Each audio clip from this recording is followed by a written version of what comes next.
मिर्ज़ा गालिब, ये अभी current affair के अकॉर्डिंग न्यूज़ में आया हुआ है। तो आइए हम जानते हैं मिर्ज़ा गालिब के बारे में। कौन थे, क्या शख्सियत रहा है और क्या एग्ज़ाम में क्वेश्चन बनते हैं। तो स्वागत है आपका जीएस स्पीड के चैनल पे।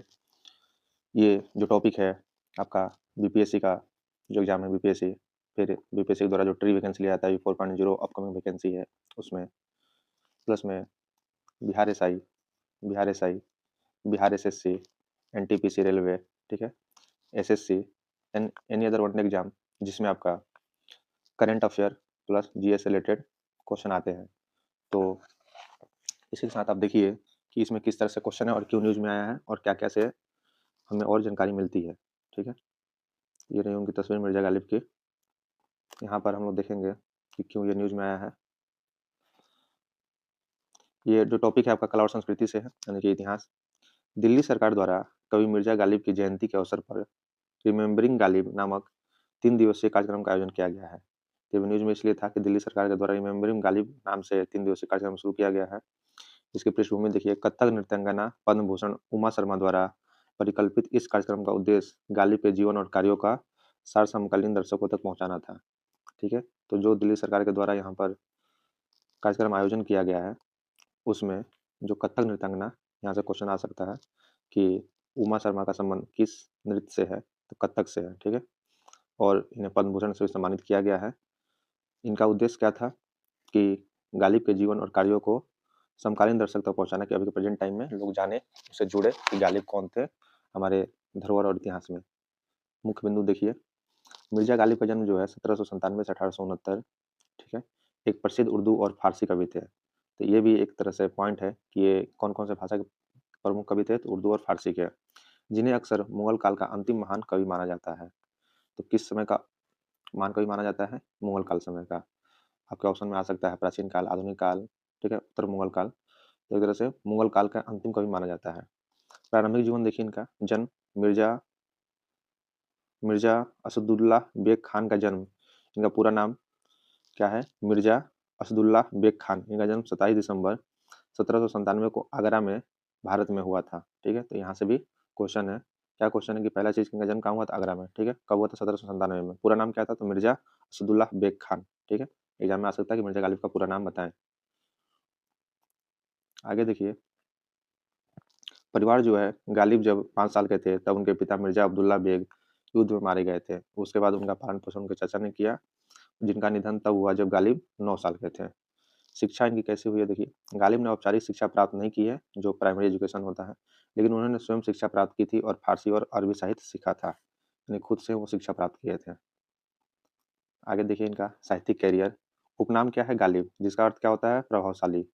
गालिब का क्या है अर्थ? प्रभावशाली।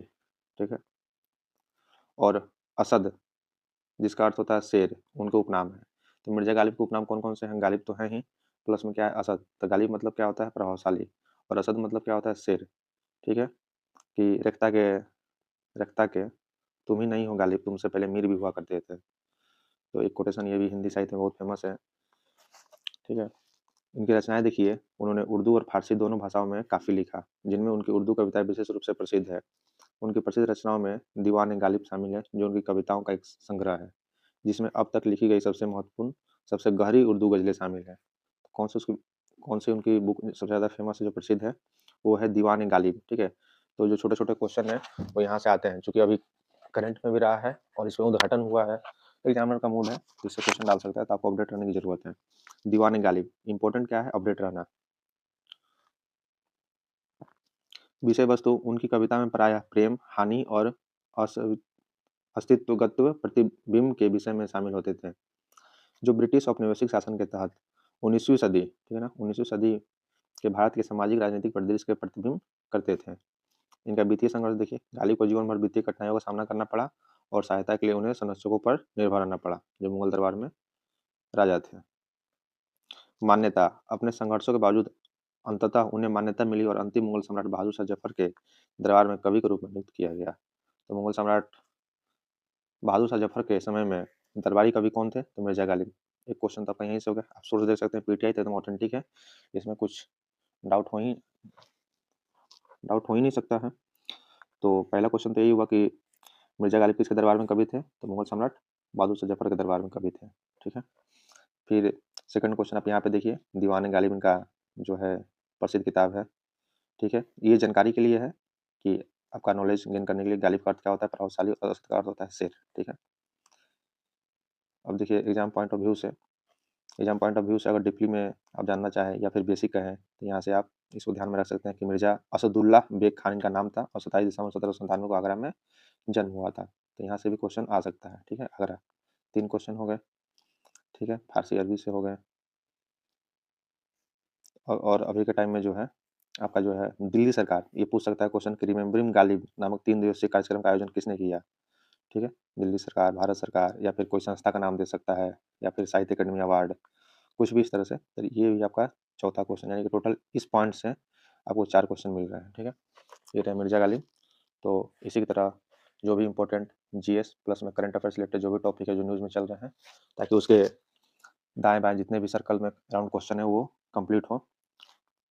तो इसको देखें और बहुत सारा प्यार दें और देखते रहें जीएस स्पिरिट। मिलते हैं अगले वीडियो में। बहुत बहुत धन्यवाद। Thank you for watching.